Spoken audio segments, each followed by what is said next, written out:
It's me.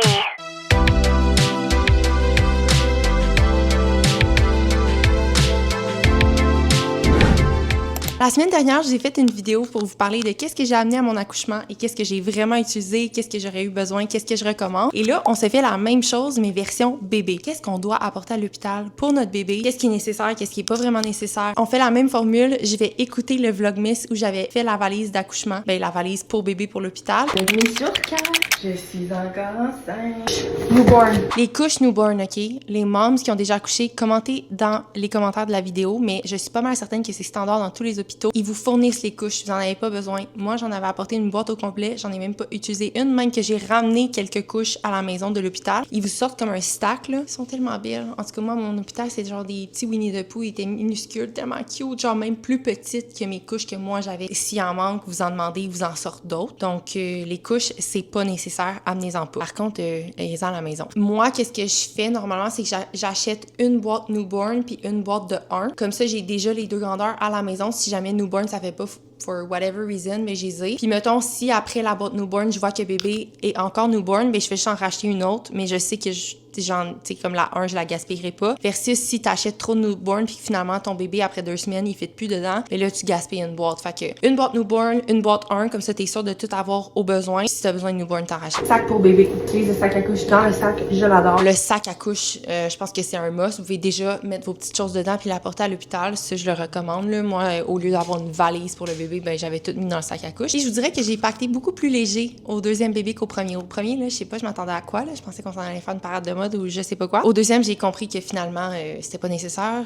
Tout était fourni là-bas. J'avais littéralement juste besoin d'un pyjama. La tuque, ils en fournissaient dans l'hôpital. J'en ai quand même amené des moins chaudes parce qu'ils sont comme en gros lainage. J'amène une machine à son pour l'hôpital. La machine à son, je l'ai utilisée les 2 fois à l'hôpital. Oui, il y a déjà des bruits de fond, mais ça peut être utile, dépendamment de votre bébé est comment. Moi, je trouvais que, mettons, justement, je partais la machine de bruit de fond, puis on dirait que je mettais ça à côté de l'espèce de bassinette là, qu'il y a à l'hôpital. Ça me permettait à moi puis Kev de continuer notre journée, puis comme que ça dérange pas le bébé, mettons. Elle faisait pas de saut parce qu'il y avait tout le temps un petit bruit. Fait que ça, je le recommande. Moi, j'en ai 2. J'ai la Hatch qui est tout le temps branchée dans sa chambre. En fait, je pense que je vais aussi vous faire une vidéo registry. Qu'est-ce que j'ai demandé à mon shower que j'ai pas utilisé? Je vais faire comme une espèce de playlist ressources pour les mamans. Mais là, machine à son, j'avais la Hatch qui est à la maison, que j'utilise encore d'ailleurs pour ma plus grande. Je l'utilisais pas pour le bébé parce que mon moniteur, ma caméra, faisait du bruit. Fait que j'en avais pas besoin, puis ça, je le savais pas avant. Fait qu'avoir su, j'aurais pas acheté de Hatch. Honnêtement, j'en ai pas besoin, je trouve que c'est pas nécessaire. Par contre, une petite portative, c'est comme un rond, je pense que c'est 25$ sur Amazon. Ça fait toutes sortes de bruits, du bruit de fond, ça fait des petits bruits de nature si tu veux. Il y a un timer, il y a plein comme d'options, plein de volumes. C'est vraiment utile. Mettons que tu vas souper chez des amis, tu peux coucher ton bébé, mettre ça à côté, je le recommande vraiment. Moi, ça m'a sauvé la vie plusieurs fois, surtout quand elle était extrêmement petite. 2-3 mousselines comme ça qu'on peut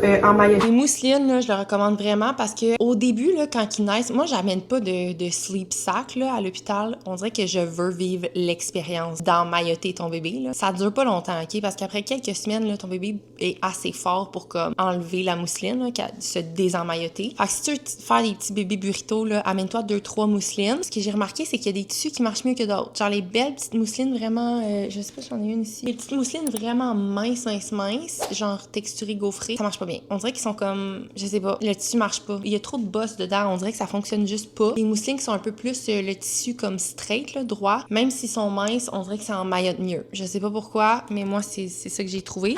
Des wipes, mes wipes sont là-dedans. Des wipes, ça, t'en as besoin. Moi, ils en fournissaient pas à l'hôpital, fait que les baby wipes... Moi, je conseille sur les water wipes parce que c'est ça qui est vraiment comme pour la peau sensible. Le petit bébé, il vient littéralement juste de sortir. Tellement fragile qu'on recommande même pas de mettre de crème, de savon, de rien. Moi, je te dirais, amène des wipes les plus peau sensible possible. Pas obligé d'acheter un méga paquet de ça, mais au moins pour genre les premières semaines, là, quand sa peau pèle puis qu'il faut le petit. J'avais 2 paquets de wipes, juste au cas où, là, parce qu'on sait jamais, là. Mais un, c'était assez pour mon deuxième accouchement. Les burp cloths. Ah oui, OK, des burp cloths. Ça, c'est nécessaire, mais bébé va faire des roues pis tout ça. C'est juste bien de l'avoir, là, pour essuyer bébé, si vous avez besoin, quand vous changez, peu importe. Vous n'avez pas besoin de tant que ça, là. J'en amènerais, mettons, 3 à peu près, là, des petits burp cloths, des petits genre de serviettes, là, pour essuyer les vomis, les ci, les ça, pour pas avoir besoin d'utiliser, genre, du papier de toilette ou des affaires de même, puis pas gaspiller tes wipes non plus. Des fois, c'est pas nécessaire d'utiliser des wipes, mettons. Des termes comme ça. Là, dépendamment, vous accouchez quand, c'est sûr que moi, les 2 bébés, j'ai accouché l'hiver. Fait que j'avais littéralement, la date d'accouchement était à 1 mois de différence. Fait que j'ai vraiment été bénie des dieux. Tout le linge, tous les trucs d'hiver, genre littéralement tout fit à mes 2 filles dans les mêmes saisons. Fait que si j'avais rien besoin de racheter vraiment. Si t'accouches l'hiver, t'as besoin de petites mitaines, d'un petit chapeau. Amène-toi une genre de doudou, ton coulou pour mettre sur ta coquille. Bref, ça prend des vêtements d'hiver pour quand tu vas sortir de l'hôpital. Tu peux aussi amener des petites mitaines, genre d'intérieur, là. Mais fais tes recherches, je suis pas la meilleure placée parce qu'il y en a beaucoup de sortes qui débarquent, là. Le bébé fait juste bouger un petit peu puis elle tombe, ça c'est vraiment fatigant. Parce que quand tu vas accoucher, là, ton bébé, ses ongles vont être comme des lames de rasoir, là. C'est tellement mince et tellement coupant. Ton bébé va se graffiner. Il va tout le temps être porté à comme se mettre les mains dans le visage puis ça va lui faire des petites marques. Fait que ça, les 2 fois je l'ai oublié, ça m'a gossé. Fait que des petites mitaines pour le bébé, je le recommande à 100%. Vraiment aimant, collé. J'avais eu ça pour le premier bébé. À l'hôpital, c'est la vie, OK? Moi, là, les premières semaines, le bébé fait tellement, on dirait, de pipi caca, là. Puis comme les caca au début sont vraiment pas le fun, c'est genre du méconium, là. Ça, c'est un autre sujet. Mais je recommande vraiment les pyjamas à aimant, surtout si c'est votre premier bébé. Je dirais que c'est assez bizarre, surtout pour papa, là. Manier le bébé, là, on dirait que le père est comme... Le bébé est tellement petit à comparer à eux qu'ils savent comme pas trop quoi faire avec ça. Puis même pour moi, c'était mon 2e, puis on dirait que le saut de ma grande qui allait avoir 2 ans à mon mini-bébé, on dirait que j'avais oublié à quel point c'était minuscule, là. Je la prenais, puis j'étais comme, je vais la casser, littéralement. Elle était vraiment petite, c'est un bibelot. Les pyjamas à aimant, c'est génial, même quand les infirmières viennent pour faire des petits tests, peu importe, prendre le pouls, whatever, c'est vraiment pratique. T'as pas besoin de dézipper, tu fais littéralement juste défaire les petits snaps. Ça se défait tout, j'en ai pas un ici malheureusement, mais je sais que la marque Collé en fond, il y en a au Clément. Si jamais vous en recherchez, c'est un petit peu plus dispendieux qu'un pyjama normal, mais si vous voulez mettre ça sur votre liste pour le shower ou vous voulez vous en acheter un ou 2, j'en avais un à livre et j'en ai racheté 2 autres pour Gia parce que tellement j'ai adoré ça puis j'en voulais d'autres. Mais je vous dirais des acheter en newborn ou en 0-3 mois. J'en avais amené quelques pyjamas plus beaux pour prendre les photos. Fait que j'avais amené comme des petits pyjamas, un pyjama à zip que je m'étais fait donner en cadeau. Je l'ai pas mis à l'hôpital, je l'ai mis quand je suis revenue, mais c'est parce que je savais pas combien de temps je serais là. Premier coup, j'étais là une semaine, 2e coup, j'étais là 24 heures. Moi, je te dirais par exemple un petit peu plus. Anyway, c'est tellement petit, ça se pack bien. Mais c'est sûr que toutes les affaires plus compliquées, là, genre avec des boutons et tout ça, amène-toi comme 1 ou 2 kits pour prendre des photos à l'hôpital pour faire tes premières photos de bébé. C'est tout le temps adorable. Mais tu voudras pas garder ton bébé là-dedans toute la journée ni la nuit, là. Tu vas vouloir quelque chose de vraiment facile. Fait que soit un pyjama avec double zip ou avec des boutons, honnêtement, c'est de la merde, là. Surtout la nuit, là, tu vas vouloir...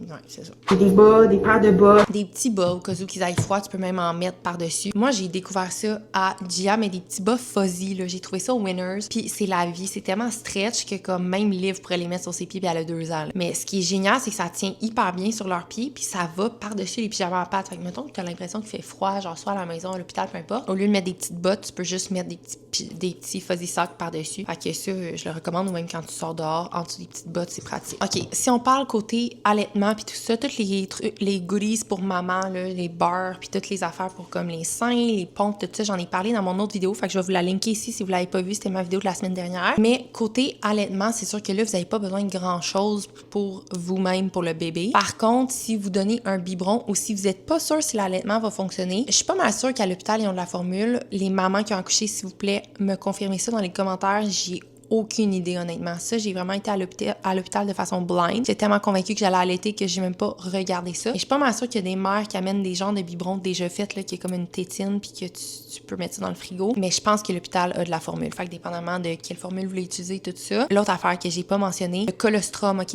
À Liv, on m'a dit, tire-toi du colostrum, mets ça dans des petites seringues, puis j'étais comme, OK, parfait. J'ai dû en tirer genre 2 millilitres, là. J'étais arrivée avec 2-3 seringues maximum. C'est des seringues de 1 millilitre. C'est minuscule, OK? Puis à ma première, je vous cacherai pas que j'avais vraiment de la misère à l'exprimer. Genre, ça sortait pas, là. Fallait tout que je fasse pour que ça sorte. À bébé 2, on dirait, je sais pas si c'était parce que j'avais déjà allaité que mon corps, comme, savait ce qui se passait. Mais ça a été vraiment plus facile. J'ai rempli un gros sac, là. Puis j'ai même pu revenir à la maison avec des seringues de colostrum. Fait que ça, c'était génial parce que, long story short, à Liv, elle faisait de l'hypoglycémie. Ouais.